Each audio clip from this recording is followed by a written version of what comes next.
जैसे जैसे लोकसभा चुनाव नजदीक आ रहे हैं वैसे वैसे अब पार्टी से किसी का आना और पार्टी से किसी का जाना लगातार बरकरार है।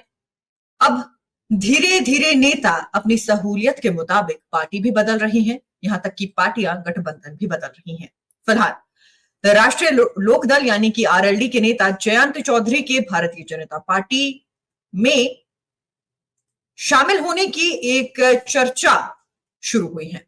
बताया जा रहा है कि जो डील है वो पहले ही फाइनल हो चुकी थी और इसी को लेकर नई चर्चा शुरू हो गई है। बताया जा रहा है कि एनडीए में जाने की डील लगभग फाइनल हो चुकी है और जयंत चौधरी की पार्टी वर्तमान में Indian national development inclusive alliance यानी इंडिया का हिस्सा है। गठबंधन के तहत जयंत चौधरी की सीट बंटवारे को लेकर समाजवादी पार्टी के साथ अभी तक सहमति नहीं बन पाई है। इस बीच उनके एनडीए में जाने की चर्चा होने लगी है।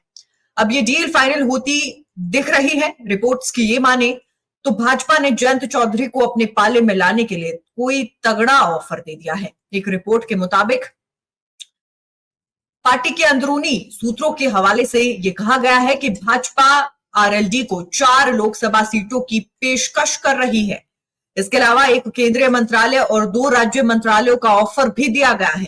अब अगर आरएलडी भी भाजपा कि गठबंधन में यानी एनडीए में शामिल होती है तो ये विपक्षी इंडिया गठबंधन के लिए एक और बड़ा झटका साबित हो सकता है, खासतौर से उत्तर प्रदेश जैसे बड़े राज्य में जहां कांग्रेस और समाजवादी पार्टी भी सीट बंटवारे पर मतभेदों को सुलझाने का प्रयास कर रही है। तो अब जो है एक और बड़ा झटका चौधरी की तरफ से दिया जा सकता है। ऐसा माना जा रहा है कि जयंत चौधरी अब जो है अपनी राह बदल सकते हैं और अपनी राह बदलने के साथ एनडीए में शामिल हो सकते हैं। ऑफर एनडीए की तरफ से काफी बड़ा दिया गया है। अब वो एनडीए के ऑफर के साथ चलेंगे या नहीं चलेंगे, यानी राष्ट्रीय लोकदल उनकी पार्टी बदलाव करेगी या नहीं करेगी, इसे लेकर एक चर्चा तेज हो गई है।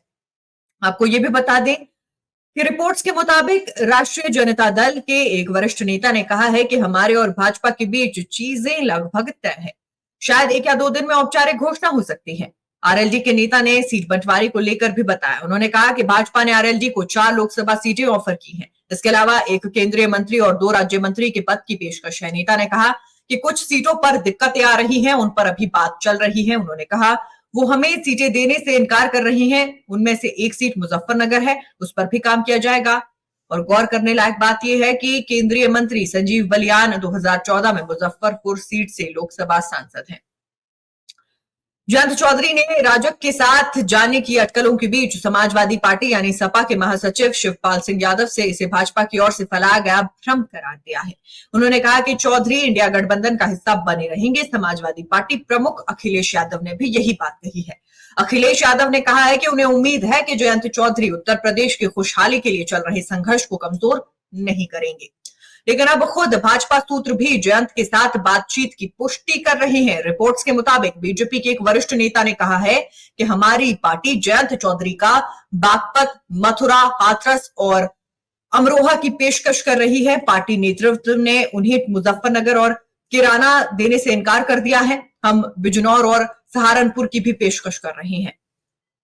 तो कुल मिलाकर ऐसा हो सकता है, आने वाले दिनों में देखने को मिल सकता है कि जयंत चौधरी भी जिस तरीके से पहले ही अगर हम गठबंधन की बात करें यानी इंडिया गठबंधन की बात करें तो लगातार झटके पर झटका लगातार लगता जा रहा है और एक और झटके की उम्मीद जयंत चौधरी की तरफ से है। पहले यदि बात की जाए तो नीतीश कुमार पहले ही इंडिया गठबंधन छोड़कर जा चुके हैं और अब चर्चा है कि आरएलडी की जयंत चौधरी भी पार्टी को लेकर दूसरे गठबंधन में शामिल हो सकते हैं। फिलहाल क्या कुछ अपडेट है हम आप तक पहुंचाने की पूरी कोशिश करते रहेंगे। आप सभी से मेरी गुजारिश है कि नेशन स्पीक्स के फेसबुक पेज और यूट्यूब चैनल को लाइक, सब्सक्राइब और शेयर करना बिल्कुल ना भूलें।